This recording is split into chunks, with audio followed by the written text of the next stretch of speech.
আমরা জানি যে পশ্চিমবাংলায় যে সমস্ত মহিলাদের লক্ষ্মীর ভান্ডার নামে 1500 টাকা করে দেওয়া হয়েছিল, এখন 4 মের পরে যখন বিজেপি সরকার আমাদের এই বাংলায় জিতলো, তখন কিন্তু বাঙালের যে মুখ্যমন্ত্রী শুভেন্দু অধিকারী তিনি বললেন যে এখন আর তোমাদের 1500 টাকা নয়, এখন তোমাদের 3000 টাকা করে দেওয়া হবে।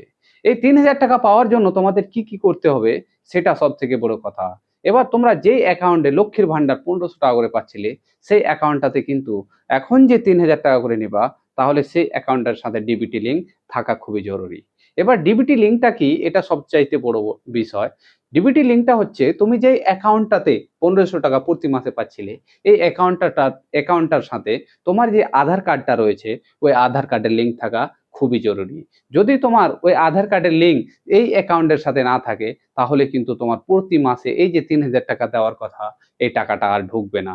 তো যদি তোমার অ্যাকাউন্টে লিঙ্ক না থাকে, তাহলে তোমাকে গিয়ে ব্যাংকে গিয়ে এই আধার কার্ডের সাথে তোমার অ্যাকাউন্টটা লিঙ্ক করাতে হবে।